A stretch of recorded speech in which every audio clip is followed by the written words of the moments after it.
ចាំមក មកកូនមក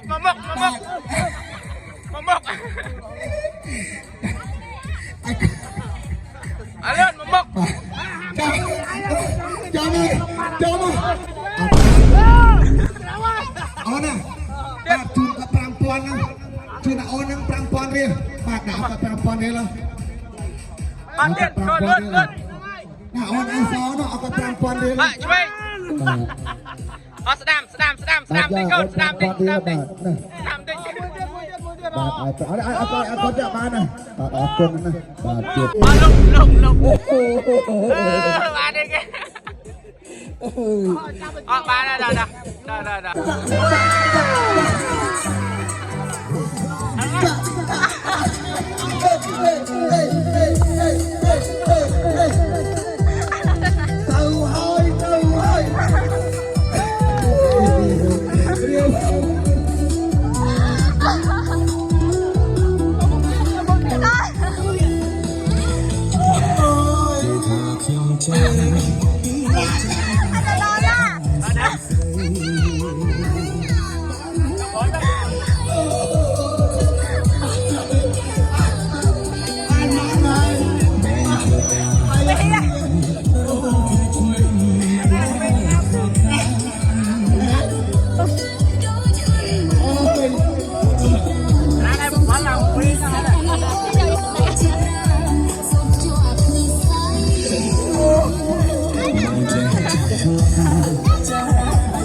អូយ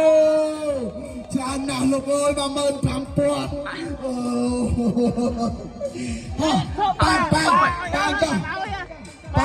បាទយកលុយនឹងចេញមកបាទលឿនលុយបាទអស់បាទតើឲ្យចាំយកទៀតអូហើយឲ្យម៉ែមកយកបងនេះស្អាតមែនតើអូបាទអរគុណណាបាទអូប្រុសជួយឧបត្ថម្ភទៅជាមួយណាសូមអរគុណចំណានអរគុណណាអរគុណបាទសบายដោយសារបងប្អូនជួយឧបត្ថម្ភផងដែរទេណាបាទលុយនេះយកទៅឲ្យខំមកតូចបាទគាត់លេងកំសាន្តតែអស់គ្នាអស់នៅអូហើយចាំតើនេះអូបាត់ហើយ